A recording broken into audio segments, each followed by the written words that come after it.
Bien le bonjour à tous, excellent réveil, bonne matinée, bienvenue sur Canal, bienvenue dans la matinale, bienvenue chez vous et bienvenue dans le Bonjour Week-end. C'est la matinale durant ce vendredi, samedi et dimanche. On se retrouve de 9h à 10h30, on change d'horaire et on se retrouve avec joie, avec beaucoup d'invités d'ailleurs, qui eux viennent des quatre coins du pays, qui eux viennent de plusieurs domaines complètement différents, qui eux viennent nous parler et partager leurs connaissances. Et ce matin, on va commencer par l'enfant de la boîte. Fethi Benachnou, le doc de la matinale, avec lui on va parler de Ramadan et des maladies chroniques. Bah oui, est-ce qu'elles vont ensemble, oui ou non? Peut-on jeûner quand c'est le mois sacré? Enfin plutôt, peut-on jeûner quand on est malade chronique? Bah oui, peut-on jeûner quand c'est le mois sacré? Ça va ensemble. Un peu idiot comme remarque ce matin, mais sinon, peut-on jeûner avec une maladie chronique ou quand on est malade chronique? C'est la question posée ce matin à Dr Benachnou. Blachma, il vous répondra non, vous allez voir.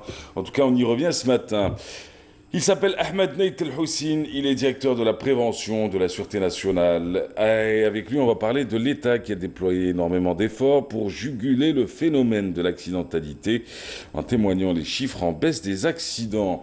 Il y a quelques années, on était à un mort toutes les 2 heures, on était à plus de 3000 morts par an sur nos routes. On en est où en termes de bilan? Qu'est-ce qui est fait aujourd'hui par la Sûreté nationale pour prévenir? Aussi en termes de répression, on en parle d'ailleurs avec Ahmed Neit El-Houssine. Nesselim Bourahla, ça c'est dans le volet associatif. Le volet consacré à la société civile, avec Nesselim Bourahla, avec Mustafa Moussaoui, avec Tarek Zarrouki. Alors l'un est président de la fondation Nesl Khair, l'autre est président de l'association Al-Badr, et la troisième, Nesselim Bourahla, est présidente de l'association culturelle Ahl El-Fen. On va parler avec eux des préparatifs pour le mois sacré. Bah oui, les actions solidarité, les actions citoyennes également. Bah, tout cela, ce sera avec nos 3 invités. Et on finira tout à l'heure avec Hala Ademi, elle est étudiante, Mohamed Saïd Laroub, étudiant également, Sarah Messara, étudiante, Nabila Saïri, étudiant, salon exposition des étudiants, salon expo des étudiants sur les avancées technologiques, ça s'appelle Take It Up. Alors je ne sais pas si ça se dit comme ça, mais je pense que c'est exactement ça. Il est organisé par le club scientifique Vision and Innovation Club. Bienvenue à vous tous, bienvenue sur Canal. Vous connaissez maintenant le programme, tout ça va être détaillé durant les 90 prochaines minutes. Mais avant, bah forcément, c'est la météo. Et c'est présenté par Fallait Chir. Allons-y. Avec Mobilis, suivez l'air du temps. Mobilis, partout, avec vous. Et la météo de ce matin, c'est avec vous, Fallait le bonjour. Bonjour Abou Mahlazi, bonjour aussi à tous ceux qui nous regardent ce matin. Excellent réveil à vous tous, heureuse de vous retrouver. Eh bien aujourd'hui, côté ciel, le temps restera peu nuageux. Les nuages s'accrochent encore au nord. Ils seront assez denses vers les régions de l'Est, où ils apporteront des pluies sous forme d'orage au fil des heures, assez marquées vers les Aurès. Beaucoup de brume et des nuages bas, beaucoup de brouillard et de nuages bas seront présents au début de matinée vers l'ouest et le centre. Sur la partie sud, on aura aussi un ciel souvent voilé vers l'extrême sud, le Hogar, le Tassil et le Sahara oriental, avec développement de quelques foyers orageux. Ailleurs, le soleil prendra beaucoup de place. Donc, vous l'avez compris, après dissipation de brume, des nuages bas, le soleil sera caché derrière des nuages plus denses vers l'est. Ces nuages apporteront des pluies plus marquées vers l'intérieur est, surtout vers les Aurès. À l'ouest, vers le centre, le ciel sera voilé. On passe à présent aux températures. Les voici, elles restent en baisse, surtout vers le nord, plus précisément à l'intérieur, avec 18 degrés à Tiaret, c'est le minimum, 20 pour Betna, 22 à Tizi Ouzou, Alger, Annabas, Kikda, 23 pour Guelma, Sétif, Tlemcen, Oran. Sur la partie sud, on relèvera cet après-midi 33 à Béchar, 39 à Hassim Saoud, Elizi, 34 à Drar'in Salah, entre 37 et 36 degrés au Sahara central, 34 pour Tindouf, Tamanrasset, Janet et le maximum, une fois encore pour l'extrême sud où le mercure atteindra les 42 degrés.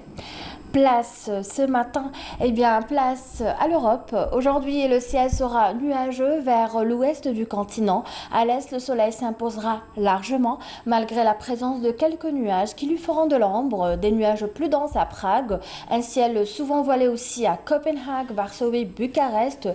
Le temps s'annonce gris et pluvieux. Aujourd'hui à Paris, à Dublin, à Londres, à Bordeaux. Orageux aussi pour Paris et Bordeaux. Côté température, 23 à Rome, Rome sous un ciel variable, 12 à Berne, 16 à Paris, 14 à Bordeaux, Londres, 13 à Dublin, 17 pour Madrid, Lisbonne. En allant vers l'est du continent, les températures, elles seront printanières avec 27 degrés à Varsovie, 29 à Budapest, 24 à Prague, 22 Berlin, 22 aussi pour Bucarest et enfin 23 à Athènes. Aujourd'hui, le soleil se couchera à 19h30. Vous avez toujours le site de Météo Algérie, les 3 www.météoalgérie.dz qui est mis à votre entière disposition. Je vous remercie pour votre attention. J'aurai le plaisir de vous retrouver au courant de cette journée pour d'autres nouvelles du ciel. D'ici là, passez d'agréables moments avec vous, Mahrez. À tout à l'heure.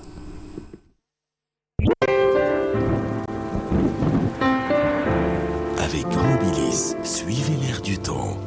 Mobilis, partout, avec vous. Voilà, vous l'aurez compris, des pluies sur l'est du pays, sinon peu nuageux sur le centre et l'ouest, avec des températures assez agréables. Et la météo complète, ce sera midi. Merci, Fadel. Merci, à tout à l'heure. Quant à nous, on se retrouve dans quelques instants. Fethi Ben Achnou, maladie chronique et mois sacré. Peut-on jeûner en étant malade chronique? Faut-il avoir honte de ne pas jeûner alors qu'on est malade et qu'on traîne une maladie que l'on doit traiter à vie? C'est avec Fethi Ben Achnou qu'on en parle ce matin. On connaît déjà les réponses, mais il est bon de le rappeler, de les rappeler d'ailleurs. Mais juste avant, on va écouter un peu de musique. El Diwan sur Canal. Allons-y.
whoa, whoa, whoa.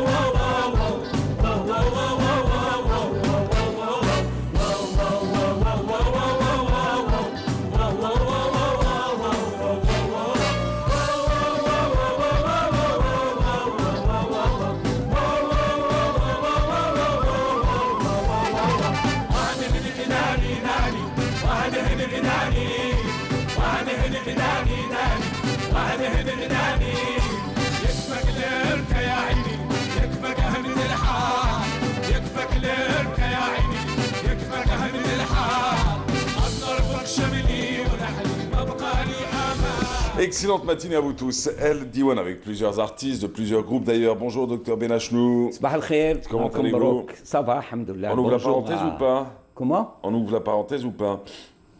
C'est vous l'animateur. Moi, je suis là pour délivrer un message. Bon, on va parler de Ramadan et des maladies chroniques. C'est le thème qui a été choisi, il n'y a pas de souci de ce côté-là. Mais j'aimerais bien qu'on ouvre la parenthèse sur le débat que nous avions eu il y a quelques semaines de cela sur la santé en Algérie. Alors j'ai reçu un mail que j'avais pas lu. Que j'avais pas lu, pas par mépris ou autre, hein, mais par méprise, on va dire. Voilà, on fait bien la différence. Parce que je l'ai pas vu. Et où on disait que vous aviez tout à fait raison de dire les belles choses du système sanitaire algérien, du mécanisme sanitaire algérien qui a sévi entre les années 60, 70, 80, et que c'était bon de le savoir pour mieux comprendre ce qui s'est passé, le chaos du secteur de la santé à partir de la fin des années 80, 90, 2000 et 2010, on n'en parle plus. On appelle ça en médecine l'étiologie. C'est la recherche des causes, des facteurs qui ont entraîné. Ah non, pour moi, vous étiez dans la glorification d'une période sans jamais expliquer pourquoi il y a eu dégradation. C'est le cas de cette chronique. Il y a quelques. J'espère qu'avec les discussions qui auront. Pourquoi on en est arrivé là? Je vous poserai juste cette question et je vous laisserai tranquille. Parce qu'on s'est égaré, et j'ai toujours repris cette... c'est comme Ulysse. Vous connaissez Ulysse? Ah il oui, était ça sur va. la mer, il était sur son trajet, et il y a eu des voix des sirènes. Des sirènes, il y a eu des sirènes à un certain moment qui nous ont déviés de notre chemin. Et ça, c'est de la mythologie. Nous, on vit dans le monde réel. Oui, mais la mythologie explique le monde réel. Un monde réel doit s'abreuver de mythologie pour pouvoir expliquer les choses. Dans le sens où on avait un secteur de santé qui est merveilleux jusqu'au jour d'aujourd'hui. Et ça, c'est pas de la mythologie, parce qu'on ne connaît pas. C'est là où il faut insister. Ça, c'est de la montologie, ouais. Là, si. non. Il C'est faut de la connaître mosologie, comment si vous un moteur qui fonctionne. Parfois, il y a une partie des moteurs j'allais dire un gros truc, qui ne marche pas bien. Pourquoi jeter tout le moteur? Là, dans ce qui concerne le système sanitaire, c'est l'hôpital, le CHU qui ne fonctionne pas. Il faut connaître le système de santé. Il faut le connaître. Ça, c'est professionnel. C'est comme moi, je m'immisçais. Docteur Benachou, on n'a pas remis en question la qualité des professionnels du secteur de la santé, surtout les anciens. Il n'y a absolument rien à dire sur eux. Et la jeune génération aussi. On n'est pas là non plus pour faire un procès d'intention au personnel du secteur de la santé. Mais quand vous dites c'est que le CHU qui va mal, j'ai envie de vous dire c'est tout le ministère qui va mal avec. Moi, je suis... vous aspirez à vous de bonnes choses connaissez- pour la suite. vous connaissez la voulez blague être invité sur tapis rouge, vous n'avez plus... Oui, où Vous votre courage, connaissez, docteur Benachou? vous connaissez la blague? Oui. Je suis comment dirais-je, terrain. Moi, je suis il faut voir les chefs d'équipe. Je ne suis que le truc de l'équipe. J'ai jamais fait partie des chefs d'équipe ou de l'équipe. Par contre, le terrain, oui, et j'en suis fier. Et je salue tous mes confrères et consoeurs qui ont été sur le terrain et qui sont sur le terrain. Allez, très Voilà. bien. Docteur Benachou, Non, c'est Ramadan et important. maladie chronique. Peut-on jeûner quand on a une maladie chronique? C'est Droit au but. C'est tout entier le lien avec ce qu'on disait. Oui. Maladie chronique. Il y a le terme de maladie de chronique. J'aime mieux le terme en arabe, amrad muzmina. Muzmina en arabe, zaman, ça veut dire qui dure dans le temps.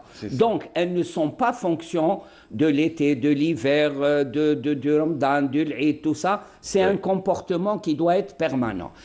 Une chose est importante, le fait de dire maladie chronique. Et personnellement, j'insiste sur cette catastrophe qui existe dans notre pays et on n'y fait pas assez attention, qui est le diabète et l'hypertension artérielle.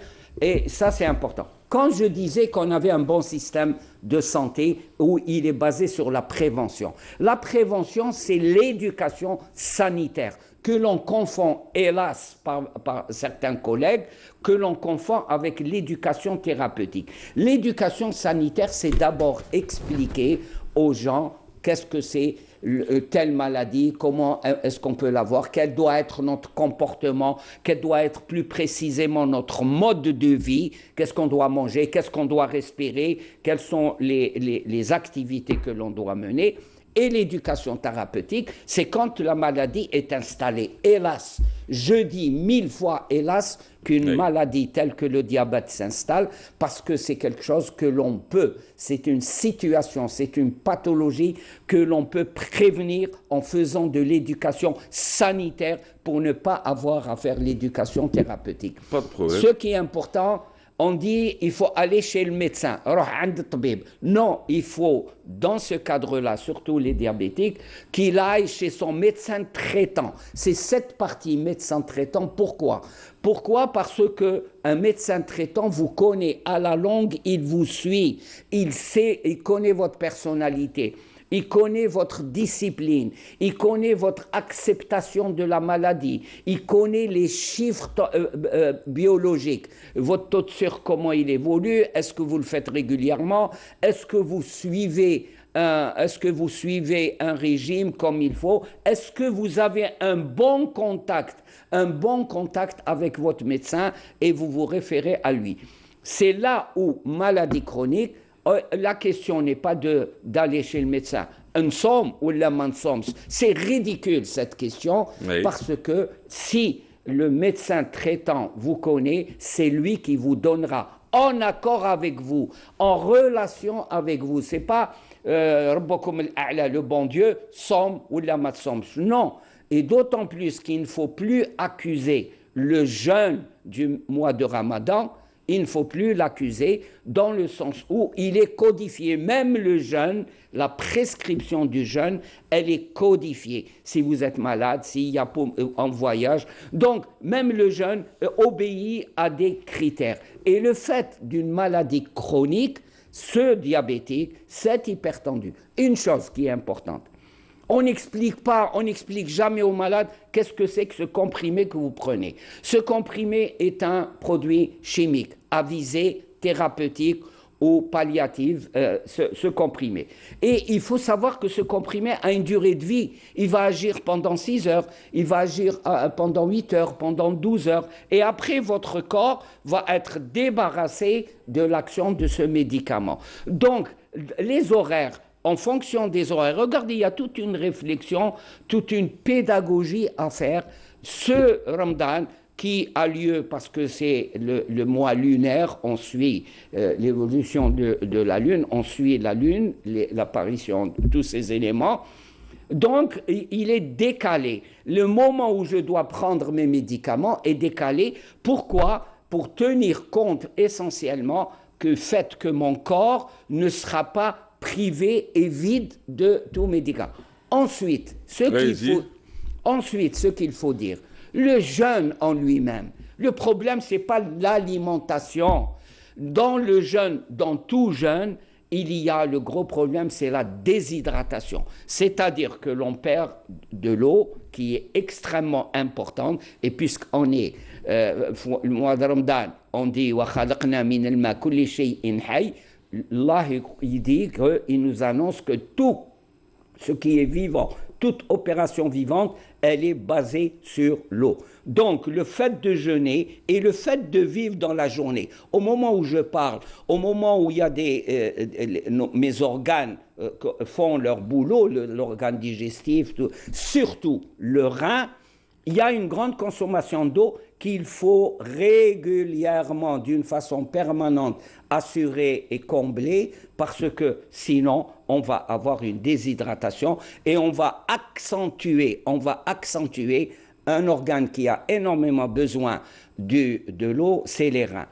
C'est pour ça qu'il faut expliquer, il faut éduquer les malades parce que très souvent, qu'est-ce qu'ils nous disent? Ah, mon voisin, il est diabétique, il somme, il n'y a pas de problème. Mais là, qu'est-ce qu'il va faire? C'est ce qu'il faut. On a des moyens pédagogiques, pour expliquer que ce voisin qui fait carême et qui, entre guillemets, ne sent rien, est en train d'accélérer un processus d'insuffisance rénale. Vous voyez, c'est tout ça. C'est tout ça ce qui fait une activité médicale, une activité d'éducation thérapeutique et pas de se concentrer.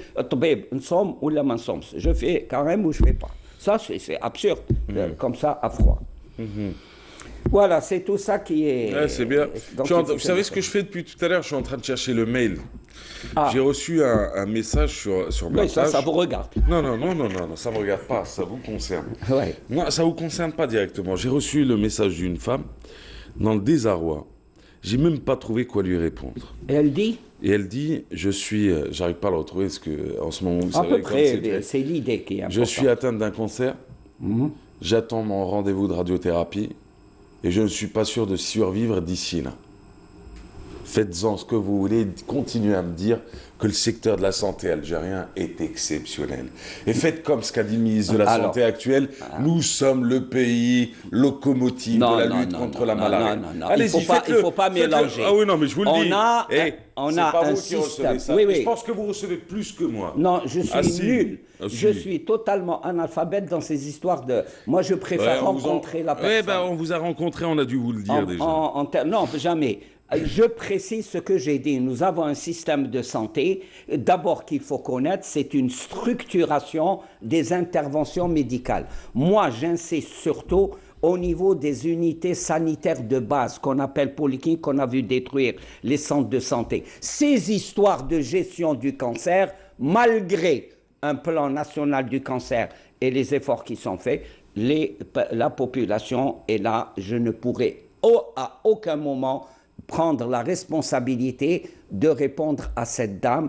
Par contre, arrêter la progression des cas de diabète en diagnostiquant ces millions de prédiabétiques, ça c'est mon boulot. Que chacun fasse son boulot et moi je suis un gars du terrain. J'en suis fier et j'aime ça.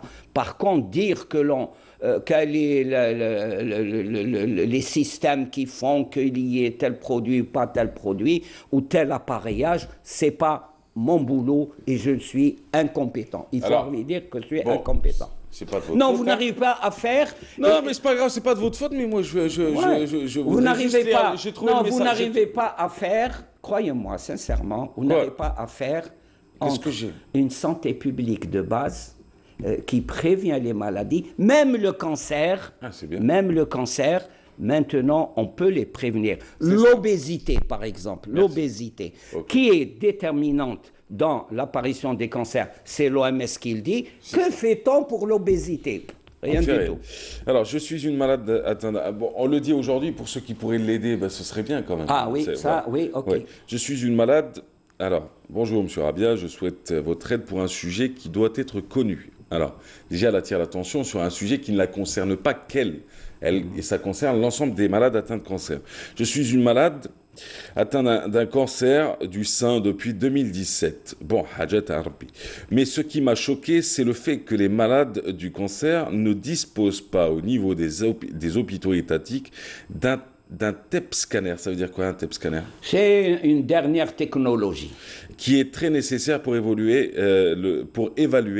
le grade de la maladie. Voilà, pour évaluer le stade. Imaginez toute la grandeur de notre pays, mais qu'est-ce STEP scanner? Il se trouve juste au niveau du secteur privé, à des prix astronomiques. Moi-même, j'ai pas pu le faire suite à ma maladie. J'ai perdu mon job, no comment. La suite de cette maladie, s'il vous plaît, parlez des malades du cancer, parlez de la suite, je pourrais pas dire la suite, mais vous l'aurez compris? Ouais. Voilà, c'est tout. Je voulais juste vous le dire. Mais écoutez, c'est cette confusion où on trouve c'est cette confusion. Moi, je m'attache à la prévention pour la réponse à cette dame. Mesdames, l'obésité est un signe qui... pathognomonie qui amène au cancer. Du sein, vous lui parlez d'obésité. Mais c'est elle qui amène les cancers du sein. Mais arrêtons, ça c'est des... D'accord, ok.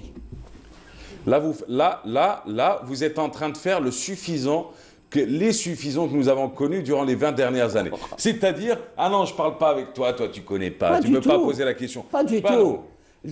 L'obésité est un Je vous ai critère. regardé, je vous ai posé la question, je vous ai dit, Mais est-ce je que vous l'ai l'obésité répété. est la seule cause? Oui. Vous me dites, Non, parmi le cancer Eh, Benachnou, on le est cancer copains, du nous, hein. sein, oui, le Oui. cancer du sein. Un élément fondamental contre lequel il faut douter, Oui. c'est l'obésité. Et l'obésité dans notre pays, on ne fait rien. Il n'y a pas un plan national Ok. de lutte contre l'obésité. ok, Voilà, c'est des Merci. trucs comme ça. ok, ça, docteur, يعطيك الصحة. يا خو يعطيك الصحة خو ما فيها بس ما فيها بس. Seulement, je retiendrai que vous avez été à un moment un peu sec. Nul n'est Alors, parfait. ah Nul oui. n'est parfait. Heureusement, vous êtes un être humain quand même. Alhamdoulilah, et puis heureux. vous parlez avec passion. Allez, on revient aux maladies chroniques. Donc, on va voir quelques images. Je vais vous les poser les questions simples. Hein. Bon, on va pas tourner autour du pot. Je suis diabétique, je jeûne ou je jeûne pas, tout court.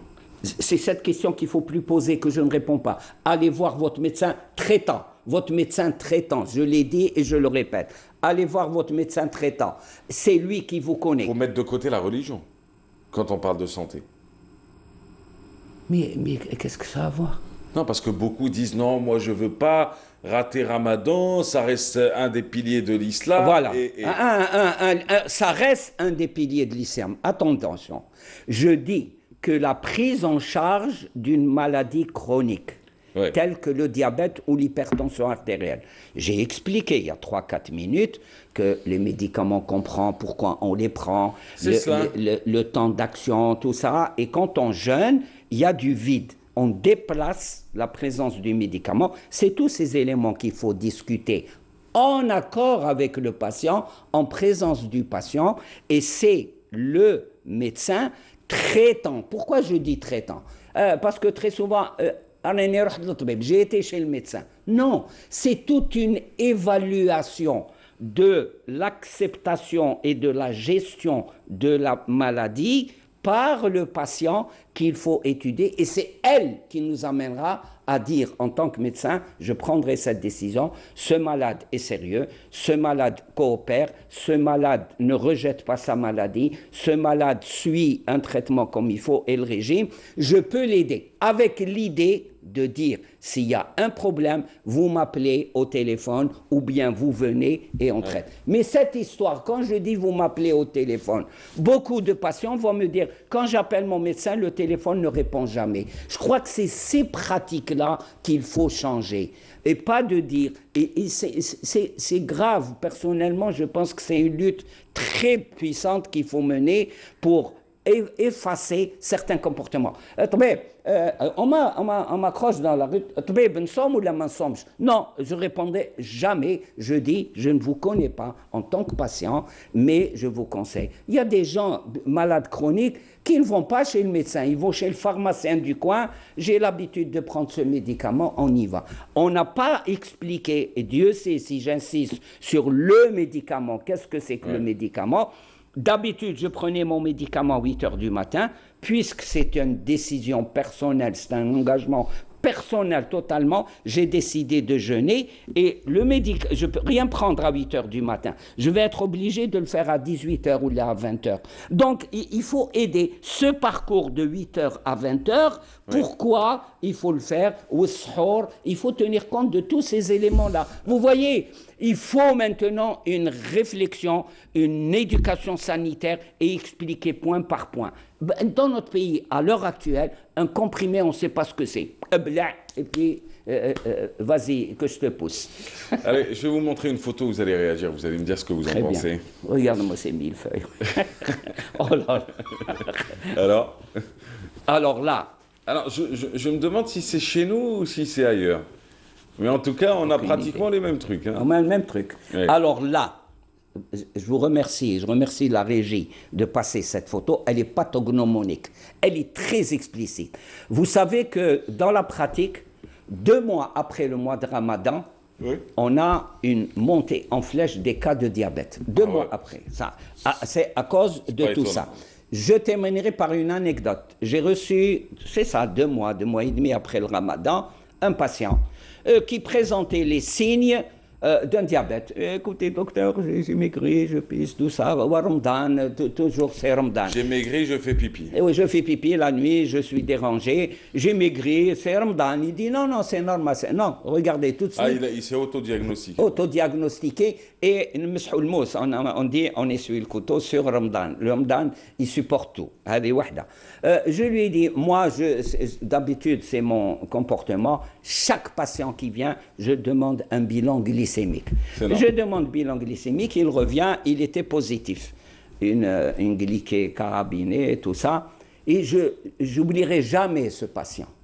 Je le remercierai jamais. Il a 4 grammes de carabiné, il était là. J'ai dit, monsieur, vous êtes diabétique, comment que ça se fait, ça commence à apparaître, c'est pas grave, on va gérer tout. Khalil, non, docteur, arrêtez-vous.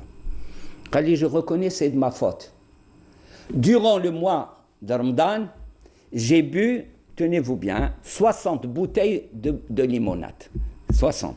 Le chiffre paraît exorbitant, mais il faut apprendre à gérer en pourcentage et en remettre les choses à leur réalité. 60 bouteilles. Si on fait un petit calcul, c'est 2 bouteilles par mois. Par jour. Par jour. 2 bouteilles par jour. Oui. Alors, les tables, très bien. Les tables algériennes, au moment du repas, On ne mange rien, vous savez très bien. comptent 4 ou 5 bouteilles de boissons sucrées. Je ne parle pas de boissons gazeuses. Le gaz n'a rien à voir. On parle toujours du diabète. 5 ou 6 boîtes. Alors, il y a la sherbet de Boufarik avec toute la publicité qui est faite.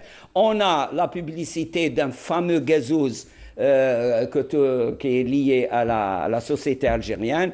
On a une marque étrangère. On a 5 ou 6 bouteilles posées à table. Alors, chacun invite l'autre. Oui. Il faut apprendre aux gens que quand on prend un caisse de gazouz, un verre de gazouz, c'est 8 morceaux de sucre qu'on avale d'un seul coup. Ça, vous parlez de la boisson américaine. Hein. Oui, même les nôtres sont hyper sucrées.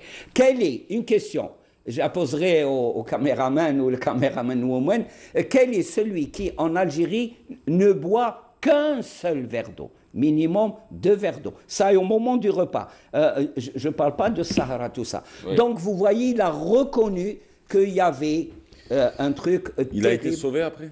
Oui, c'est un bon gars, il a stabilisé, c'est un bon gars. Jusqu'à aujourd'hui, il n'y a pas de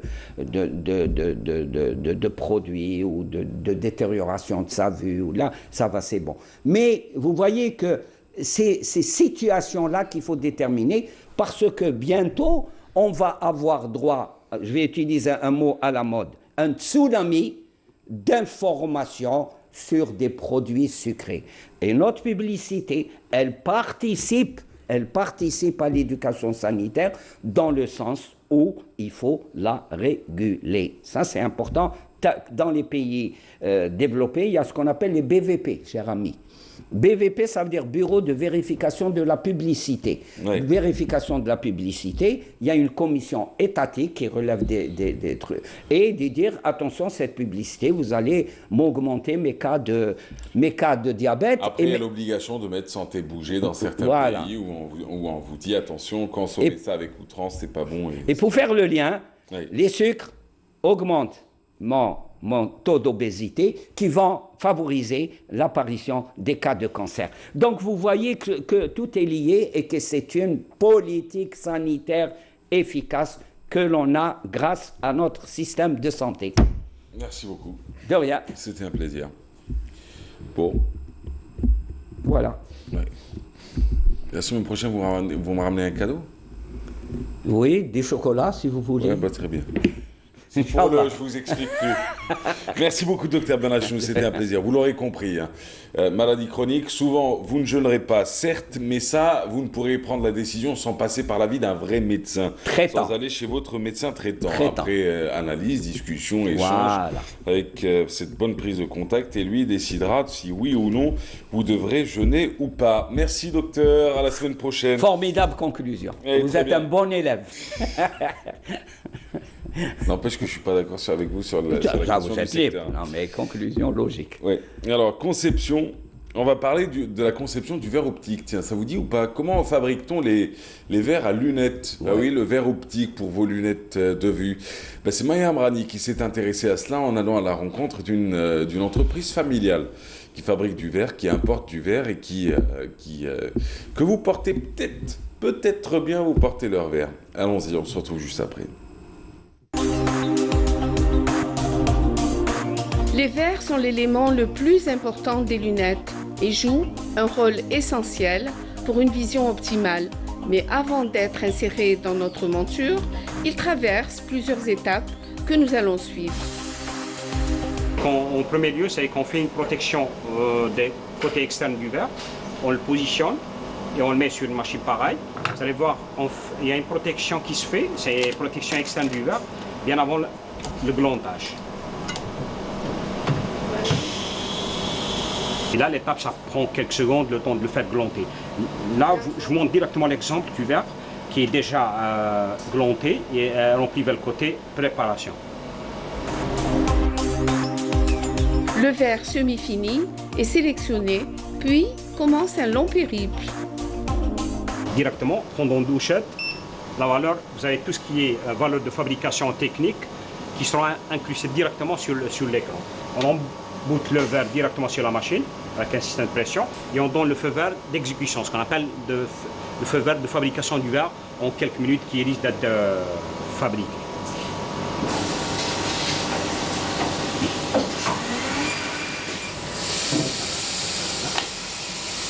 Voilà, là je vous montre la différence de ce qui a été dès le début entre un verre semi-fini, bien avant la production. Ça a été d'une épaisseur pareille. Et maintenant, juste après la demande et notre puissance, notre correction du verre, vous l'avez directement fini. C'est un scanner ou le laser principal, c'est-à-dire qu'il fait des gravures sur le verre, identification de verre en logo de travail. C'est-à-dire que sur le côté latéral en ligne droite, vous avez deux logos qui sont gravés avec un laser direct. On les a ici, principaux, vous savez, sur écran direct. Et là, au niveau pointage, on aura une addition qui sera gravée. Et juste après, maintenant, on fait un traçage d'identification du verre, surtout pour la tâche de facilité de travail pour l'opticien. Et là, tout a été tracé et on passera sur le frontal, vérification au niveau correction par rapport à la fiche de commande.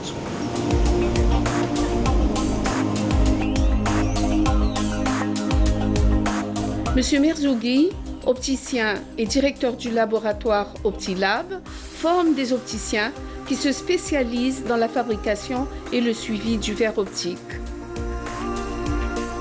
Maintenant, on passe vers le côté traitement. C'est le durcissement, c'est qu'on fait un durci, un antérieur sur le verre. Et là, on passe par la technicienne qui va prendre le verre et le nettoyer, voir s'il y a des défauts résiduels, c'est-à-dire complémentaires sur le verre et tout. On le nettoie bien comme il faut et on le fait passer par différentes étapes. Maintenant, on arrive à l'étape finale de vérification au niveau nettoyage du verre avant de commencer le traitement d'anti-reflet, ce qu'on appelle à différentes étapes d'anti-reflet. Là, le technicien en manipulateur, vous savez qu'il essaie de voir vers la fin, il contrôle le verre finesse et tout. Juste après, on prépare ce qu'on appelle une cloche. C'est suivant le nombre de verres, on le fait passer directement sur la cloche et on le passe côté machine pour le traitement d'anti-reflet. Il fait passer directement, c'est une cloche qu'on peut appeler, en position directement sur la machine. Tout ce qu'il y a comme verre, une moyenne de nombre de verres qu'on doit mettre à l'intérieur. Et ce sera une durée d'1 heure de temps au niveau traitement. Et là, maintenant, notre technicien vérifie tous les traitements, si le traitement est bien, disons, incrusté, vérification finale, avant de le mettre en pochette et prêt à expédier pour nos clients qui sont des opticiens. Notre technicien qui vérifie au niveau finition du verre, puissance du verre par rapport à sa fiche aux fiches de commande. Et là, il commence côté par côté. On constate qu'il a vérifié le premier verre. Et, il a contrôlé avec un sticker spécial comme quoi le verre a été contrôlé au niveau du lab, bien avant d'expédier chez l'opticien. Le travail de l'opticien est donc de repérer les attentes et les besoins de son patient pour lui offrir conformité et critères. Il devra également bien centrer les verres et des réglages adéquats, sans quoi le meilleur verre du monde pourra vous sembler le pire.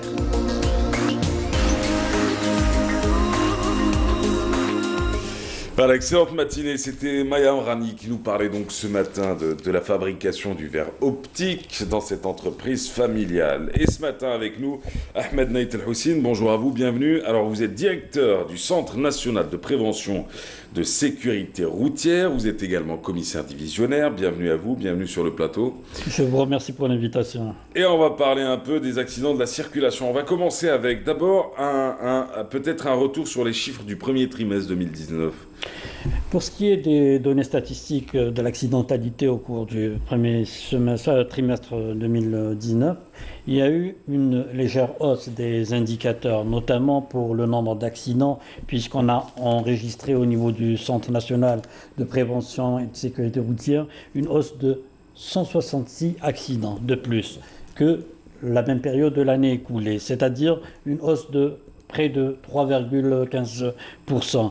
Il y a eu également une légère hausse du nombre de blessés. On a comptabilisé, on a déploré plus de 1% pour le nombre de blessés, mais c'est-à-dire l'indicateur qui est un petit peu réjouissant, c'est la baisse de la mortalité avec également 1%. Mais lorsqu'on se réfère au premier trimestre de l'année 2018, oui, il faut savoir que l'année 2018 a été la meilleure année de la sécurité routière depuis plus de 2 décennies. Vous partez en comparaison entre 2019 et 2018 et vous dites que 2018 a été la meilleure année depuis 20 ans. Voilà, c'est-à-dire que lorsqu'on doit relativiser un petit peu cette petite hausse de l'accidentalité, parce que le premier trimestre 2018, c'est-à-dire ça a été un trimestre exemplaire en matière de sécurité routière. Mais comment vous expliquez cette hausse du premier trimestre ? Cette hausse du premier trimestre, ce n'est pas vraiment une hausse, c'est-à-dire il y a une stabilité des indicateurs.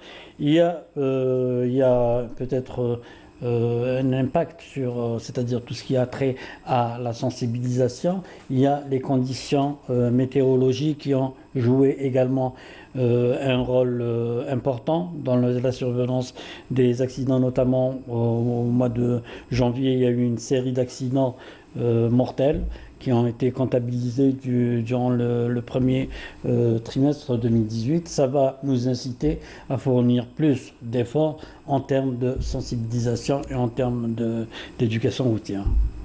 On en est où sur la répression ? Sur la répression, il y a le travail qui est accompli par les services de sécurité. C'est un travail qui est mené de manière exemplaire, notamment pour la répression de la principale infraction qui est l'excès de vitesse. Lorsqu'on parle d'excès de vitesse, c'est presque 25% des causes d'accidents. Il y a un travail de répression qui est mené, mais on doit surtout investir en matière de sensibilisation et d'éducation routière. Parce que la modification des comportements ne doit pas être liée à une présence policière ou à une répression des comportements. Ça doit être ancré dans le comportement des usagers de la route. C'est-à-dire la clé de réussite de toute politique de sécurité routière. Mais ça doit commencer où et avec qui ? Ça commence par l'éducation routière. La priorité doit être accordée au niveau des établissements scolaires. Ouais. C'est-à-dire l'éducation, elle est destinée plus aux enfants, c'est-à-dire ils doivent acquérir ces comportements sûrs en circulation, ils doivent acquérir aussi cette culture de sécurité routière. C'est la raison pour laquelle nous investissons énormément dans le domaine de l'éducation routière. Il y a un travail inlassable qui est mené par le Centre national de prévention et de sécurité routière avec l'appui des services de sécurité qui participent également à ces actions d'éducation routière. Il y a également le mouvement associatif avec lequel nous travaillons de manière très coordonnée. C'est un travail qui doit être justement mené, mais on doit partir, c'est-à-dire aller vers un palier supérieur, de généraliser cette éducation routière au niveau des programmes scolaires. Alors, vous parlez de programme scolaire, ce qui nous amène peut-être à parler aussi d'une autre catégorie, c'est l'enseignement supérieur et les universités. On a entendu que ces derniers mois, voire ces derniers temps, le Centre national de prévention et de sécurité routière et la Sûreté nationale travaillaient en étroite collaboration avec les universités. Qu'est-ce qui a été mis en place jusqu'à présent ? Dans le cadre de la sensibilisation, on mène... Alors c'est une parenthèse que j'ouvre, hein, c'est oui, une fenêtre sur l'une des activités, On mène des actions permanentes de sensibilisation au niveau des universités. Mais ce qui a été entrepris avec l'université ces derniers temps, c'est une convention de partenariat avec l'École supérieure d'informatique pour le développement de solutions informatiques qui intéressent le domaine d'activité de la sécurité routière. Les ingénieurs de 5e année de l'École supérieure d'informatique ont intégré dans le cadre de leur cursus de fin de cycle des projets pour la réalisation d'un système de collecte des données liées aux accidents de la circulation routière, une plateforme de jeux éducatifs aussi au profit du Centre national de prévention de sécurité routière, des outils pour l'évaluation de l'impact des campagnes menées par le Centre à travers l'exploitation des réseaux sociaux. C'est un travail qui est mené par des jeunes ingénieurs, des petits génies de l'École supérieure d'informatique, et on est très satisfait par rapport au travail qui est développé par ces ingénieurs. Ramadan arrive, qu'est-ce qui va être fait? Comment peut-on prévenir les accidents de la circulation, surtout durant ce mois où l'on souffre de somnolence, où l'on souffre de fatigue, où l'on souffre d'un déséquilibre total et global du rythme de vie, où on change carrément d'hygiène de vie? Nous avons constaté qu'il y avait généralement une hausse du nombre d'accidents durant le mois de Ramadan. Il y a des créneaux horaires spécifiques. Hein. C'est avant le ftor, c'est-à-dire juste avant la rupture du jeûne. Il y a également une modification de la mobilité des usagers, notamment chez les professionnels de la conduite. Les gens qui font le trajet préfèrent le faire le soir. Et là, c'est le manque de vigilance, c'est l'inattention, la baisse de vigilance qui conduit irrémédiablement à des accidents tragiques. Et surtout, la conduite de nuit diffère totalement de la conduite de jour. C'est la raison pour laquelle nous enregistrons énormément d'accidents. Pour ce qui est de la campagne, on est en phase de préparation de la campagne de sensibilisation à l'occasion du mois sacré de Ramadan qui a été institutionnalisé dans le programme de prévention du Centre national. Il y a des spots radio qui ont été réalisés, un spot télévision, et il va y avoir aussi des actions de proximité destinées à un large public au niveau de l'ensemble des wilayas du pays, pour justement sensibiliser par rapport aux comportements qui doivent être adoptés durant cette période, notamment pour la somnolence et également tout ce qui a trait à l'hypoglycémie, etc. 2018, le bilan du nombre de victimes sur la route, il était de combien? Il était de 3300. On a comptabilisé 3300 décès.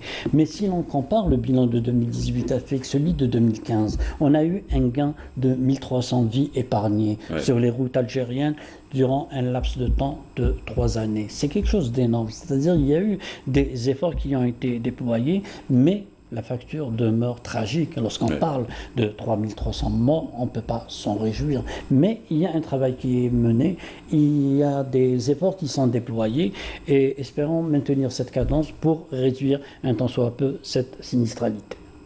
Mais en réalité, c'est le conducteur. Pratiquement tout relève du conducteur. Le facteur humain est prédominant. Lorsqu'on parle de facteur humain, c'est plus l'excès de vitesse, une observation des règles de la circulation, l'excès de vitesse. Il y a aussi l'inattention, la baisse de vigilance des usagers, les dépassements dangereux, etc. Et lorsqu'on décortique un petit peu ce facteur humain, on constate que la majorité des conducteurs impliqués, c'est-à-dire près de 30%, c'est des conducteurs de moins de 29 ans. C'est des nouveaux conducteurs, des titulaires de permis probatoires qui n'ont pas encore la maîtrise de la conduite automobile. Et la fougue de la jeunesse, etc., les conduit justement, lorsqu'on prend la concomitance avec l'infraction prédominante qui est l'excès de vitesse, on fait directement des parallèles entre les différents indicateurs de l'insécurité routière. Il y a le facteur jeunesse, il y a l'excès de vitesse, il y a aussi la prédominance de ces permis probatoires, et c'est un cocktail qui donne des tragédies sur les routes. Et une pensée particulière aux familles des 5 jeunes qui sont décédés suite à cet accident, ces 5 jeunes de Béjaïa. Oui. Il y a eu 5 victimes, plus 7 blessés d'ailleurs, sur la route. Qu'a-t-on oublié de dire, Ahmed Naït El Hossein? Quel est le dernier point avec lequel on pourrait se quitter? C'est-à-dire, il y a des perspectives dans le domaine de la sécurité routière, notamment avec l'avènement du système du permis à points qui vient d'être généralisé la semaine écoulée sur l'ensemble des wilayas du pays. À travers ce système, on pourra aller vers une surveillance automatique, c'est-à-dire pouvoir aller vers des systèmes observés à travers de nombreux pays, à l'instar des radars fixes, etc., exact, qui peuvent être déployés. C'est à partir de cet effort de modernisation qu'on pourra prétendre à des résultats probants en matière de sécurité. Une question un peu populiste, mais est-ce qu'on va lutter de cette manière-là contre l'interventionnisme? Oui. Bien évidemment, c'est-à-dire... Beaucoup vous répondront... Alors, il y a eu un mini-sondage qui a été fait d'ailleurs dans les rues d'Alger qui disait pourquoi intervenir quand on a fait une vraie intervention. Et souvent les gens répondent parce que d'autres y ont accès, je ne vois pas pourquoi pas moi. Voilà, c'est ça. Et si on se mettait tous au diapason, qu'on était tous soumis à la même loi, il n'y aurait plus d'intervention. C'est ce que disent les gens dans la rue. Je vous en parle comme ça, mais... Non, on l'a déjà dit, l'automatisation du système de sanctions va enlever toute possibilité d'intervention. Lorsqu'on est constaté par un radar fixe, il y a toute l'information qui est transmise à une base de données, il y a un retrait automatique des points qui s'effectue, il n'y a plus de place pour les interventions, et c'est des aspects qui étaient observés dans d'autres pays, ces histoires d'intervention, on appelait ça des cas d'indulgence, etc. Mais ça existait à travers de nombreux pays, même des pays développés, mais ils sont arrivés justement à mettre fin à ces failles dans le système de sanctions à travers l'automatisation.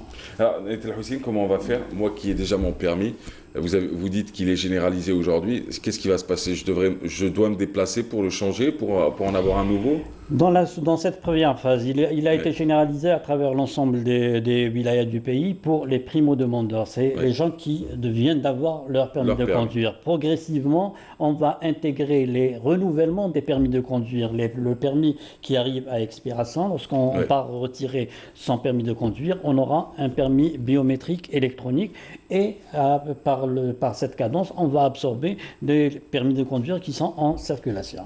Merci à vous. C'est à moi. Et c'était une manière de dire que moi j'ai mon permis. Et je me suis jamais fait retirer mon permis. Sans intervention en plus. Juste en étant un peu... Je pense que c'est la peur qui maintient le permis en vie et qui maintient les vies en vie aussi. Enfin, qui maintient les gens en vie. Je ne sais pas pour vous, mais la peur de l'accident, la peur de faire n'importe quoi sur la route. Et puis, moi j'ai toujours vécu avec ce sentiment. Je ne veux pas passer pour l'enfant de cœur, hein, mais... la peur de rouler trop vite ou la peur de faire un peu n'importe quoi. C'est justement, l'objectif recherché à travers les spots de sensibilisation, à travers, c'est-à-dire les actions de proximité, c'est justement de faire, c'est-à-dire de sensibiliser les gens par rapport aux risques routiers. C'est un travail qui est mené constamment à travers les radios et les télévisions. Merci d'avoir été là en tout cas. Merci Ahmed Naït El Hossein. Rappelons que vous êtes directeur du Centre national de prévention et de sécurité routière. Vous êtes commissaire divisionnaire. Vous nous faisiez le plaisir pour parler et de la préparation de Ramadan d'un côté, de l'autre la prévention et la sensibilisation, et puis retour sur ce bilan du premier trimestre de l'année en cours, l'année 2019. Merci encore. Merci. Allez, quant à nous, on se retrouve dans quelques instants avec la société civile en action. Nesrine Bourahla, présidente de l'association culturelle Ahl El-Fen, Mustafa Moussaoui, président de l'association Al-Baraka, 12e journée scientifique sur les tumeurs du système nerveux central. On en parle d'ailleurs, ça va se passer demain, 27 avril, et c'est du côté de Blida. Mais juste avant, parlons d'une innovation. Elle a été développée par deux inventeurs. Une innovation, c'est une béquille pour alors une béquille qui va changer la vie des personnes handicapées, des personnes à mobilité réduite, mais aussi des personnes de petite taille. Elle concerne les motos. Alors cette innovation, elle nous est racontée d'ailleurs dans ce reportage signé Samia Bouharouch. On se retrouve juste après. Khaled Shekar, diplômé en droit, Nassim Harid, diplômé en électronique, deux jeunes venus de deux mondes différents qui ont une seule passion, l'invention. Et c'est dans cette cuisine en chantier que leur projet se réalise, une béquille automatisée de la moto et du cyclomoteur qui va changer la vie des handicapés et des personnes de petite taille. La béquille, elle était totalement manuelle où elle servait juste à garer la moto ou là, mettre la moto dans la position de départ. Mais avec cette innovation, le motard, la moto, il ne met pas du tout le pied sur le sol. Parce qu'il y a un système automatisé qui calcule la vitesse, qui le motard les basses vitesses, où il doit garder l'équilibre, utilise le pied, il met sur le sol. La béquille se déclenche automatiquement, finit avec deux roulettes, où elle donne l'équilibre au motard sans qu'il pose les pieds sur le sol. Cette innovation, selon ces jeunes, fonctionne grâce à une carte électronique programmée qui assure la stabilité, la sécurité et le confort. C'est un système qui permet en fait d'avoir plus de sécurité, plus de propreté, plus de stabilité et bien sûr un accès aux personnes handicapées et surtout faciliter aux amateurs, aux professionnels, aux femmes et surtout aux handicapés. En 2 mois seulement, ce projet a pris forme. Khaled et Nassim ont travaillé dur pour arriver à breveter leur invention. Aujourd'hui, au-delà de leur participation à ce salon d'innovation, leur ambition ne s'arrête pas là. Alors nos objectifs, bien sûr, c'est déjà de pouvoir convaincre le monde, pas juste les gens, mais le monde. Et bien sûr, après, de passer à l'étape supérieure, de trouver un industriel ou des marques de constructeurs de motos, des grandes marques mondiales, donc, qui nous permettra voilà, de collaborer avec eux et de pouvoir faciliter aux gens la vie en moto. En somme, le génie algérien ne cesse de démontrer ses preuves et n'attend que du soutien et des encouragements de la part des pouvoirs publics. Voilà, cette béquille automatisée qui a été développée par Shekar Khaled et Nassim Harid, que vous venez de voir dans ce reportage de Samia Bouharouch, alors qui invente donc cette béquille automatisée pour la moto, et elle va faciliter la vie aux personnes à mobilité réduite, donc les personnes souffrant d'un handicap et les personnes de petite taille. Allez, ce matin sur le plateau, ils ont fait le déplacement sur le plateau avec nous. Céline Bourahla, bonjour. Bonjour Mahrez. L'association El Elfen, comment ça va? Ça va, alhamdoulilah. Oui, tranquille. Mustafa Moussaoui, bonjour. Bonjour. Il y a de la baraka sur vous aujourd'hui. Oui, exactement. Même si vous, c'est l'association de Badr. Parce que tout à l'heure, j'avais dit El Baraka. Bon, salut l'association de Baraka. Mais c'est El Badr dont on va parler aujourd'hui, Mustafa Moussaoui. 12e journée scientifique sur les tumeurs du système nerveux central. Ça va se dérouler demain. Et c'est à Blida, 27 avril. Blida, on va en parler dans quelques instants. Alors, juste, on va commencer par El Elfen en quelques mots. Hein. El Elfen, pour ceux qui ne sauraient pas. Association culturelle, danse, théâtre, musique, qui existe depuis 2016. Et voilà, on en prépare un grand événement pour demain avec l'association Badr. Premier trimestre 2019, ça s'est passé comment? Super, très bien, oui. La sortie du premier album, beaucoup de travail, beaucoup de répétitions et beaucoup de belles choses aussi. Alhamdoulilah. El Badr en quelques mots. Toujours on est fixé sur le projet justement après le relais contre le cancer. Là on s'associe, Madame Bourahla, qu'on ne remerciera jamais assez, de participer au grand projet national de la construction d'un centre d'oncologie pédiatrique. Et alors on en est où? Bon, là, on est dans l'étude du génie civil et bon, je pense que dans un mois, on va pouvoir avoir un mois et demi pour avoir au moins le permis de construire pour commencer au moins les travaux, le déblaiement du terrain. Le terrain est déjà... Oui, le terrain il était acquis, 3000 m² à Blida. En plein centre? En plein centre de Pas loin de la maison? Pas très loin. Pas très loin de la maison. Pas très loin. Donc les projets architecturaux. Alors la maison, c'est la maison de l'association Al-Badr, qui accueille les personnes. Dar Ihsan, voilà, les personnes atteintes de cancer et quelquefois même leur famille quand c'est disponible. Il y a une personne de Blida qui va nous laisser, parce qu'on est en surcharge pratiquement. Normalement, on doit être à 45 et là, on est à 72 malades. Donc il y a une personne à Blida qui va nous laisser dans quelques temps. Il est en train de retaper une grande villa où on pourrait accueillir encore d'autres personnes qui viendraient se soigner à Blida. Ouais. Comment s'est faite la première rencontre entre Al-Fan et le Badr? Alors, c'est vraiment une très très belle occasion pour nous de participer au relais contre le cancer qu'on a fait à la Coupole. On a fait des prestations de danse, de musique, voilà, et j'étais très très émue et très très honorée de faire la connaissance de Monsieur Moussaoui et de voir ce qu'ils font comme travail effectué. Franchement, c'est incroyable. Hein. Et là, il a insisté, Monsieur Moussaoui, d'inviter l'association à Dar Ihsan, où j'ai dû emmener les enfants pour voir. Et là, c'était quelque chose que je ne peux pas le dire. Comment l'expliquer, c'était très très émouvant ce moment-là. Ouais. Et voilà, et c'était à partir de là, j'avais décidé, du moment qu'on avait la deuxième édition, Dansons au rythme du temps, on l'a déjà faite l'année passée, en rendant hommage à Madame Nouara Idami. Cette année, c'est toujours le même concept, c'est de rassembler plus de 100 danseurs sur scène. Ouais. Et hommage à Monsieur Qaddour Nordine, qui est un très grand chorégraphe algérien. Et en même temps, faire une billetterie, parce que c'était toujours à titre gracieux, l'association ALFA, c'est toujours des rentrées gratuites et tout. Mais cette année, cette fois-ci, après avoir rencontré M. Moussaoui et les enfants des enfants malades, on va dire, et même des personnes atteintes du cancer, j'avais décidé de faire une billetterie, 300 dinars, c'est rien du tout, et de les verser directement pour l'association. C'est un minimum qu'on puisse faire. Je sais que c'est vraiment rien, mais on continue à faire ce relais-là et à communiquer aux gens. Ça pour quand? Demain, au TNA. Oui. Le 27 à partir du 15. Vous faites votre conférence d'un côté à Blida. Exactement. Après, ils viennent directement chez nous. Et vous irez les voir? Absolument, il faut qu'on soit présent, bien sûr. Ouais, on va se départager un peu. Oui. Il y aura une partie qui va rester sur Blida, une partie qui va descendre sur Alger. Alors, on va commencer par le spectacle de demain. Ça se déroule à quelle heure? À 15h30 au TNA d'Alger. Les tickets seront disponibles à partir de 13h à Tontonville. La vente sera... Non, demain. Parce que je veux la transparence totale. Il y aura le huissier de justice, le représentant de l'association Badr, nos représentants aussi de l'association, et tout ce qui sera ramassé, rassemblé. À Tontonville, pas au TNA? Non. Pourquoi? C'est pas ces trucs Ils veulent pas personnels, enfin c'est administratif.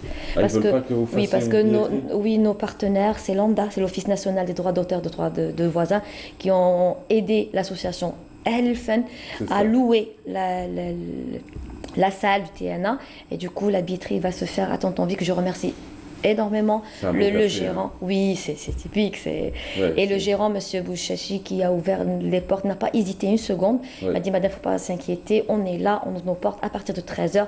La billetterie commencera. Inch'Allah, on va recevoir le plus possible de monde et ramasser le plus possible d'argent pour nos enfants, parce qu'on est tous concernés et nul n'est à l'abri. Voilà. Et un spectacle de quoi? Spectacle de danse, varié entre Dansons au rythme du temps, deuxième édition, du folklore contemporain, classique, hip-hop, jazz, salsa, zumba, voilà, c'est bénéfique pour tout le monde. Tout ce que vous aimez, hein. Non. Tout ce qu'on aime, tout ce qu'on aime. Vous savez, complètement à côté. Non, tout ce qu'on aime. Non, je suis en train d'admirer Madame Boulahla, parce que c'est vraiment extraordinaire de travailler en collaboration et de travailler justement pour ce projet national. Donc, ce projet qui nous concerne tous. Non, c'est bien qu'il y ait une adhésion comme ça, et bon, ils ont fait le déplacement sur Blida pour voir Dar Ihsan, la maison des malades atteints de cancer. Là, ils s'engagent aussi pour faire un spectacle au TNA. Tout le travail pour préparer, c'est pas évident du tout. J'admire Madame Boulahla, parce qu'à l'écouter comme ça, elle fait tout un travail de sensibilisation, de proximité, et pour faire ce spectacle au profit de la construction du centre d'oncologie pédiatrique. Et ça tombe bien, on va parler un peu de l'association Al-Badr, 12e journée scientifique sur les tumeurs du système nerveux. Ça se déroule demain, mais où, chez Moussaoui? Bon, c'est la 12e journée scientifique destinée au corps médical. Là, ça va se dérouler demain à partir de 9h à l'école de la Sonelgaz qui est à Blida. C'est l'IFEG exactement. Donc on invite par là tous les médecins, tous les confrères, tous les paramédicaux à venir assister à cette 12e journée sur les tumeurs du système nerveux central. Voilà, donc on a fait déjà 11 journées avant, là ça va être la 12e journée. Alors du coup, vous dites 12e journée avec le CHU de Blida, avec le CAC. Le CAC de Blida, Centre anticancer de Blida. D'accord, le centre anticancer de Blida. Qui seront les intervenants sur scène? Il y a des neurochirurgiens, des épidémiologues, des radiothérapeutes, des chimiothérapeutes, et même pour la rééducation aussi. À qui s'adresse cette rencontre? Cette rencontre, elle s'adresse au corps médical d'abord. Et elle s'adresse aussi aux paramédicaux, aux psychologues, aux kinésithérapeutes, pour être un peu sensibilisés et informés sur le traitement et sur le diagnostic aussi. Il y aura même, on a mis aussi une communication sur le rétinoblastome, qui est une tumeur maligne de l'œil de l'enfant généralement. Les TEP scanners, ça vous dit quelque chose? Moi, TEP scanner, bien sûr. J'en ai parlé ce matin. J'ai parlé de cette femme qui nous a envoyé, cette dame qui nous a envoyé un message disant qu'elle avait perdu son travail. Ce qui est le cas de beaucoup de malades atteints de cancer qui n'ont pas forcément les moyens et qui ont subi les manques du secteur public, qui ne pouvaient pas et qui n'avaient pas les moyens d'aller dans le secteur privé. Alors du coup, elle parlait de l'indisponibilité des TEP scanners dans le secteur public, qu'ils étaient disponibles dans le secteur privé. Vous commentez, vous dites quoi à ce sujet?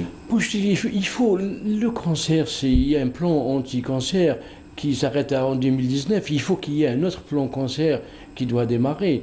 Donc on est toujours en attente. Il y a le cancer.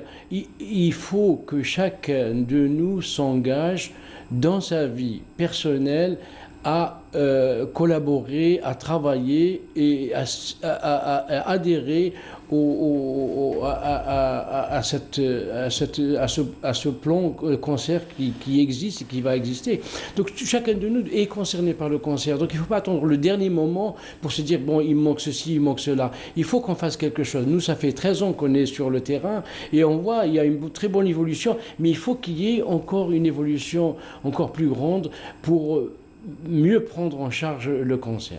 Notamment là, c'est pour ça que l'association elle s'est engagée pour construire un centre d'oncologie pédiatrique, parce qu'on a vu qu'il y avait un manque et on a vu qu'on était capable, avec l'administration, avec nos bénévoles, avec nos donateurs et bien sûr avec la presse, qui joue un rôle très important. Donc vous avez vu, M. Mahrez, vous avez vu toute l'évolution de l'association et on vous remerciera jamais assez de participer avec nous, justement, d'avoir participé. Moi, je regrette de ne pas avoir fait l'ultra-marathon avec vous. Enfin, le marathon de la relais. Le relais. C'est extraordinaire.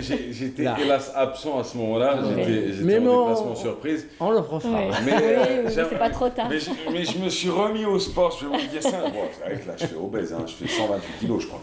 Mais je me suis remis au sport pour votre prochain. Inch'Allah. Non, le prochain, ça va être demain. Il y aura une danse, il y aura des sols. Je ne suis pas encore prêt, monsieur Moussa. Monsieur le Président, pas encore. Laissez-moi un peu de temps pour me préparer. Mais pas grave, votre présence déjà nous honorera. Non, je viendrai, sincèrement, je viendrai. Je viendrai avec joie. Je viendrai avec joie. Hélas, pas Blida, parce que je serai à ce moment-là ici à la télé, mais à votre spectacle, ce sera d'une certaine manière pour venir vous soutenir. Oui, ils vont tous être présents. Je remercie Dr Moussaoui de nous avoir fait confiance et d'accepter cette opération-là. Et aussi la direction de la jeunesse et des sports, Mahrez, qui soutient la wilaya d'Alger, qui soutient toujours ces causes-là. Et voilà, ils nous font confiance pour réaliser de belles choses avec la jeunesse. Merci d'avoir été là. C'est moi. Merci beaucoup. Comment va Terkman? Il est en train de vous voir. Voilà. Ah, il n'est pas venu. Oui. Il n'est pas venu. Il a laissé une marché, il n'est pas parti au marché juste Voilà. pour suivre l'émission. Non, sérieusement. Vous saluerez Terkman. Moi, j'aime bien Terkman, Moussaoui, ils vont ensemble. Hein. C'est pour ça que je demande après vous. Il y a chacun aussi. Ouais, oui, en plus. Oui. Voilà, c'est le trio, c'est les trois mousquetaires. En tout cas, ça m'a fait plaisir de vous recevoir. Merci beaucoup. Merci. C'était un plaisir, Nous président. C'était un plaisir, président. Merci d'avoir été là. Merci de nous recevoir. Merci. Je vous souhaite bonne chance pour vos deux événements. Demain, deuxième journée scientifique sur les tumeurs du système nerveux central. Hein, sur le système nerveux central, ça se passe demain à Blida au niveau de l'IFEG. C'est l'école effectivement de la Saône-et-le-Gaz qui célèbre cette année je ne pourrais pas vous dire si c'est son 20e ou son 25e anniversaire, mais je sais que cette année, il célèbre un grand anniversaire. On les remerciera toujours parce qu'ils adhèrent toujours. Ouais. Et ils ont une très très belle salle de conférence, ils ont un très grand espace, hyper bien aménagé. Et puis quant à vous, vous serez du côté de Tontonville, Voilà, au dansant TNA. au rythme du temps, deuxième voilà. édition, demain au TNA. Et ben voilà, c'est le rendez-vous à ne pas manquer. 13h, ouverture de la billetterie demain. 13h, ça se passe à Tontonville, c'est juste à côté du TNA. Voilà. Vous permettra de prendre un café, de payer, d'acheter votre ticket ou plusieurs tickets, pourquoi pas. Oui. Ça permettra, en tout cas, ça contribuera à ce grand projet mené par l'association Al-Badr, donc la maison d'oncologie pédiatrique. Centre d'oncologie pédiatrique. Oui, centre d'oncologie pédiatrique. Voilà, merci à vous. Merci beaucoup. Quant à nous, on va parler et on va vous présenter une dame qui s'appelle Linda Belkacem. Elle propose des formations. Celle qui a été à sa rencontre, c'est Nolhouda Bouzgaou. Le portrait de cette formatrice, le voici. On se retrouve juste après avec des jeunes qui vont nous parler cette fois-ci d'un événement, le Take It Up.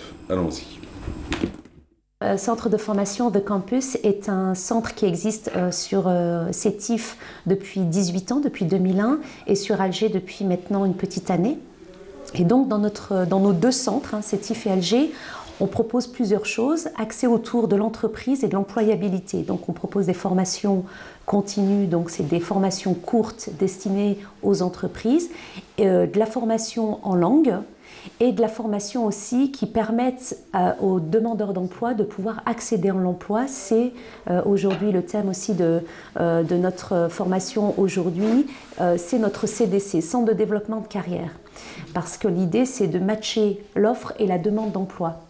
Et on s'est rendu compte que les demandeurs d'emploi, les primo-demandeurs d'emploi avaient un diplôme, mais n'avaient pas forcément les soft skills, la bonne attitude en entreprise. Donc l'idée, c'est de préparer aussi cette population-là à une entrée opérationnelle en entreprise grâce à des formations qui sont offertes parce qu'on considère que notre école doit avoir, notre centre de formation doit avoir un rôle sociétal en Algérie.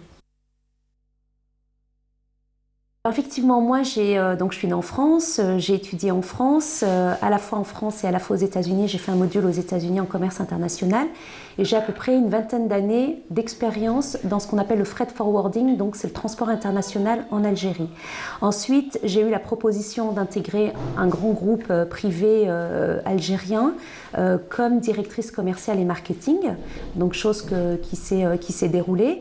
Et je suis animée par l'entrepreneuriat. Pour moi, j'ai déjà créé des sociétés en France et j'avais besoin réellement de créer une entreprise en Algérie et j'ai fait le choix de m'associer à Mohamed Yahyaoui, donc un monsieur qui a une vision à terme en Algérie, qui donne de la formation donc sur Sétif, il est commissaire aux comptes comme profession, mais il est vraiment très proche du besoin de l'entreprise. Donc j'ai choisi de m'associer à cette personne qui avait une vision.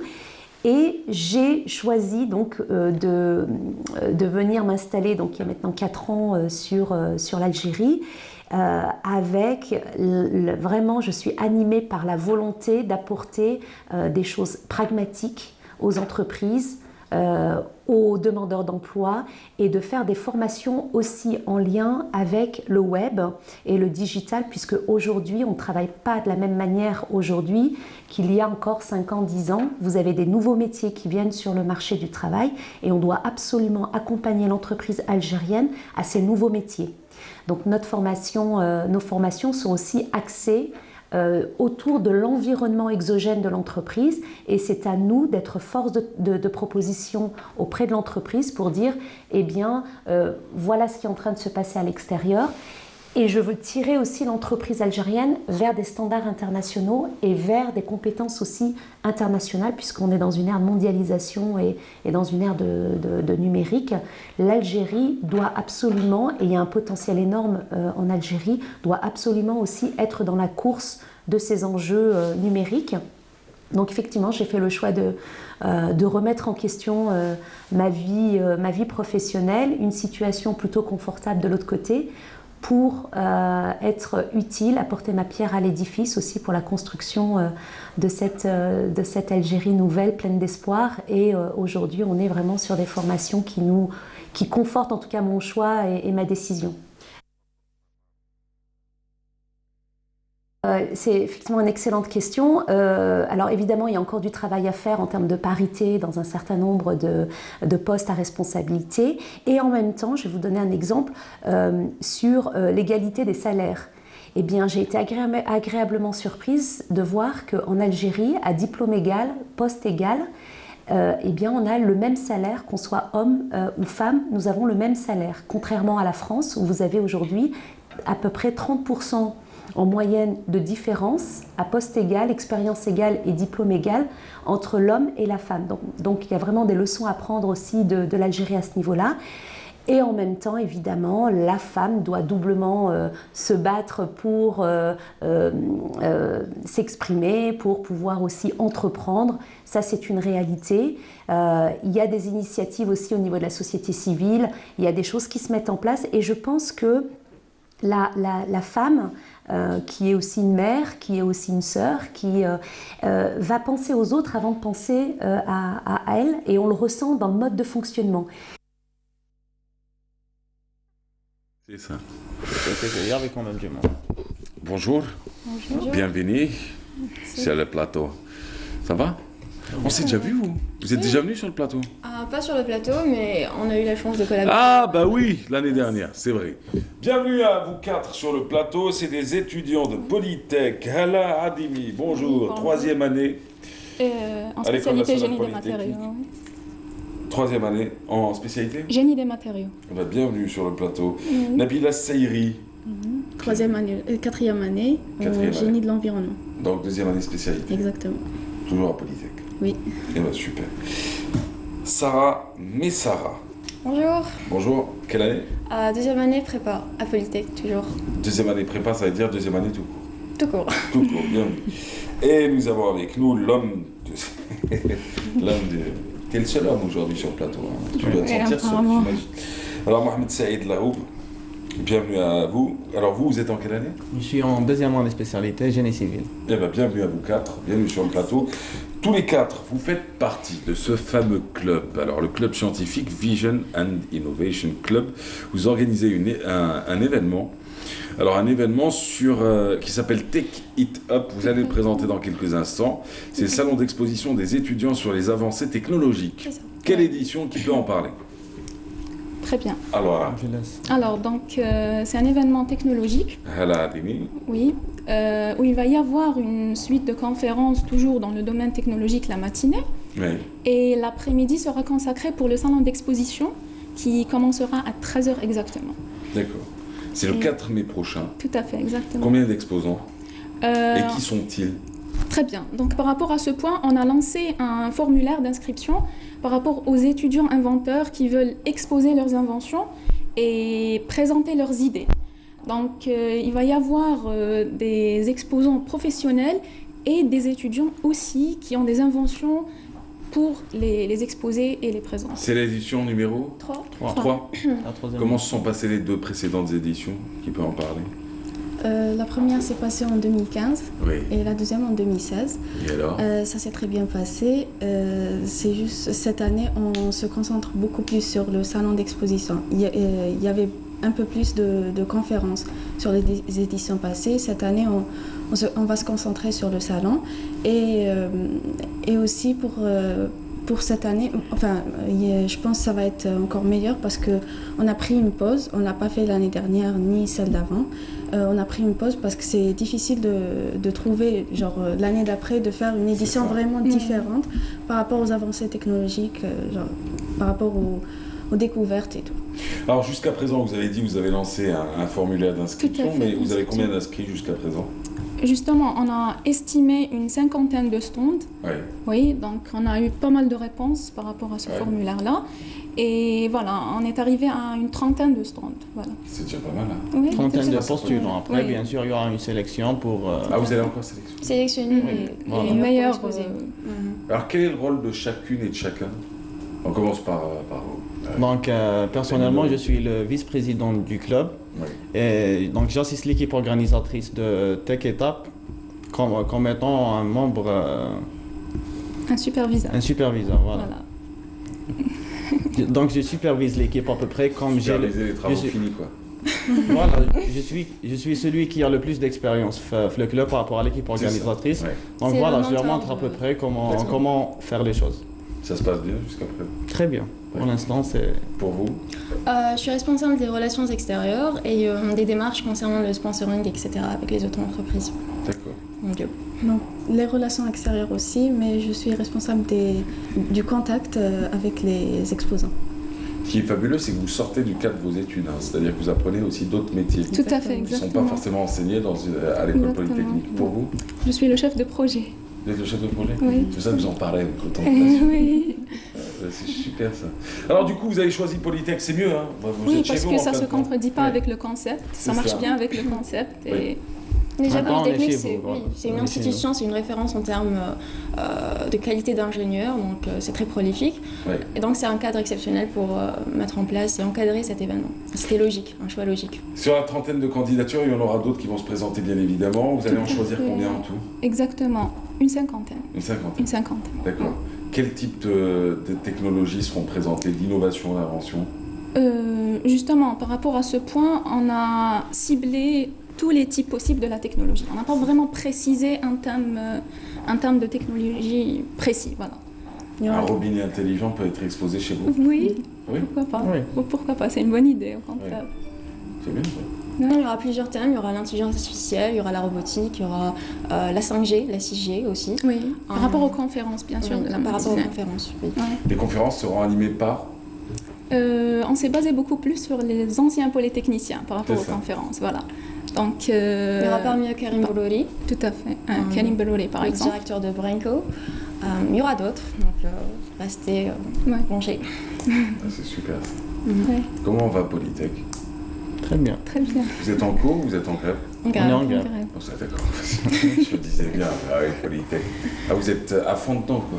Comment se passe la vie au quotidien à Polytech? C'est pas parce que vous êtes en grève que l'école est vide, hein? Non, pas du Non, tout. c'est pas le du contraire. Pas du là-bas. tout, oui. C'est quoi, ça débat, ça discute, ça échange, ça Ça fait quoi au débat, juste, ça en fait? discute, Ça ça fait des ramène slogans, des ça- conférenciers, ça fait des slogans, ça prépare les manifs du mardi. Ouais, Donc c'est vraiment... Le campus est toujours plein. ouais. C'est-à-dire, il n'y a jamais eu autant d'énergie au sein de Polytech, quoi. Oui, Ouais. Oui, on peut dire ça. Et vous n'êtes pas inquiet pour le deuxième semestre? Si, il y a des inquiétudes, mais C'est un sacrifice. c'est un sacrifice, voilà. Ah oui, La il n'y a cause rien en sans vaut le rien. coup. Voilà, Exactement. la cause en La vaut le liberté coup. a un prix, quoi. Exactement. Alors du coup, ce qui est bien, c'est que vos activités, elles continuent. On ouvre peut-être une parenthèse, hein, parce que c'est peut-être l'occasion de parler de... Alors, Init ou Ignite, comment on l'appelle? C'est Ignite, oui. Ignite, deuxième édition. J'ai eu la chance de prendre part à l'édition de l'année dernière. Très bel événement. Alors, peut-être peu de moyens, mais autant de passion, ça c'est sûr. De la passion, de l'envie et surtout beaucoup d'énergie.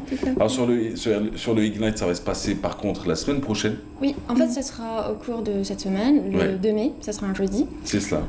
Ça va se passer au Théâtre National et il y aura beaucoup plus de moyens cette fois. Ouais. Ça sera meilleur. Le concept est toujours le même, c'est un nouveau concept où les speakers disposeront de 5 minutes en 20 slides pour exposer un thème qu'ils choisiront. Le thème de cette nouvelle édition, ce sera l'art.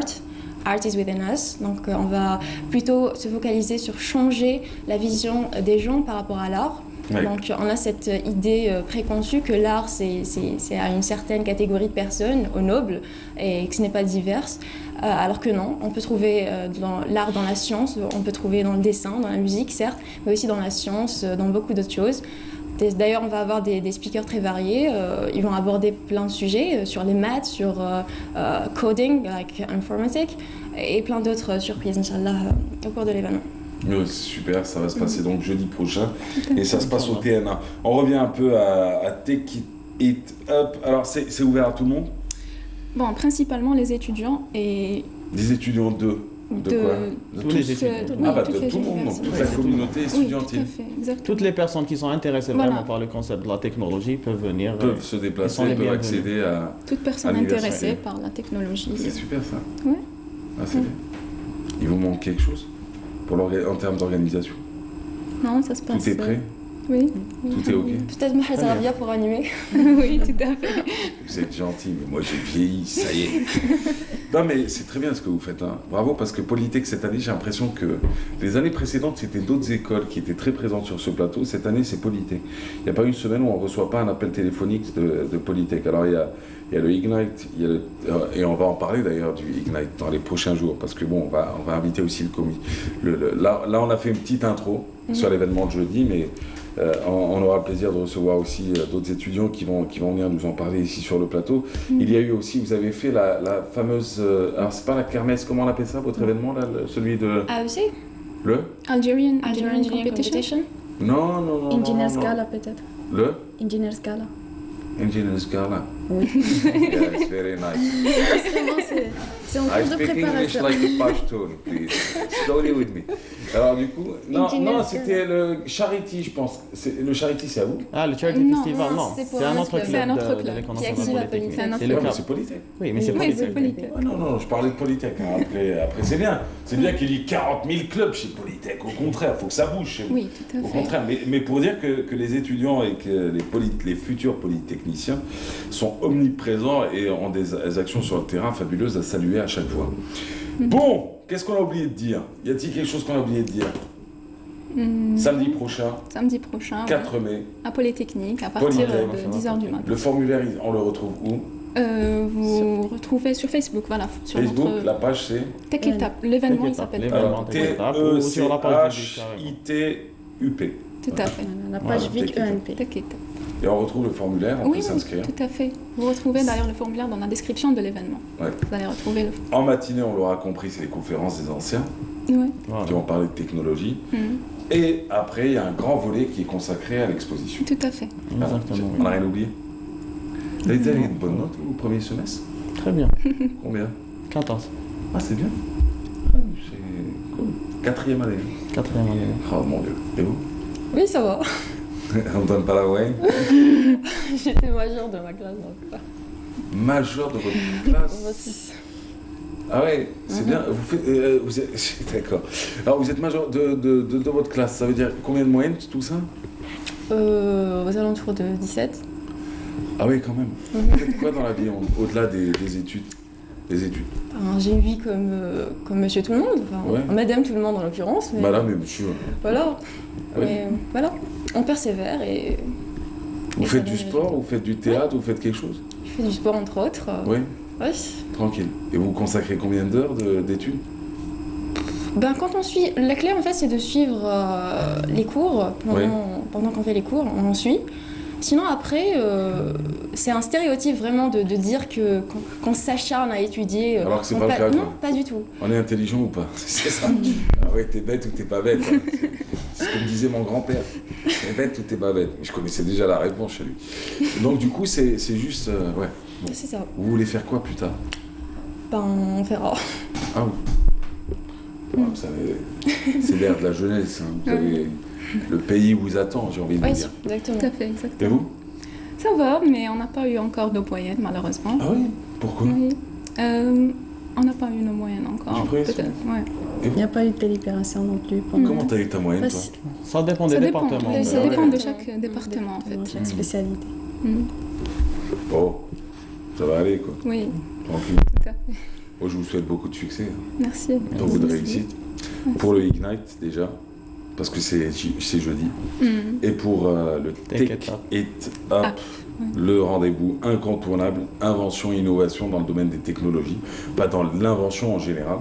Ça se passe donc à Polytech et en espérant que ça cartonne, quoi. Bon, Sinon, on fait un petit résumé de l'émission de ce matin. Ce matin, Société Civile. Ah bon, Kazan Char n'a pas pu être là, on l'embrasse. Elle sera là dès vendredi prochain. Il y avait Nesrine Bourah, la présidente de l'association culturelle Ahl El-Fen, d'un côté, qui parlait de ce spectacle qui aura lieu demain. Ça se passe au TNA, l'accès est à 300 dinars. Les fonds vont être reversés à la création de ce centre d'oncologie pédiatrique, le premier du genre, qui est initié par l'association Al-Badr, qui était là d'ailleurs. Alors l'association Al-Badr qui organise quant à elle à IFEG, c'est l'école de formation de la Sonelgaz à Blida, les 12e journées scientifiques sur les tumeurs du système nerveux central. C'est avec le CHU de Blida et le CCA, c'est le centre de traitement du cancer de Blida. Alors du coup, on a enchaîné aussi avec qui? Avec Ahmed Naït El-Houssine qui parlait de cette augmentation du nombre d'accidents de la circulation sur le premier trimestre de l'année 2019. On a noté plus d'accidents, plus de victimes par rapport à 2018, mais il faut savoir que 2018 a été l'année la moins meurtrière, même s'il y a eu 3300 morts sur l'année 2018, mais contrairement aux 4000 depuis les 20 dernières années, les 2 dernières décennies. Et il appelle encore une fois à la vigilance, à la prudence, mais aussi à l'éducation et à la prévention routière dès le jeune âge d'ailleurs.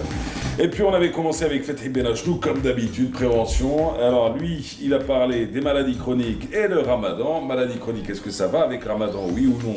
Vous demandez l'avis à votre médecin. On n'était pas forcément d'accord sur la question du secteur de la santé, est-ce qu'il va bien ou pas? Vous connaissez la réponse de mon côté, vous connaissez la réponse du sien. On se retrouve dès demain, de 9h à 10h30. Ici, là, portez-vous bien, aimez-vous, pas la peine de vous détester. Il y en aura toujours d'autres qui le feront à votre place. Ils l'ont fait pendant très longtemps, mais je vous assure, cette année 2019, on fera jamais pire que ce qu'on a fait avant. Ciao camarades, à demain.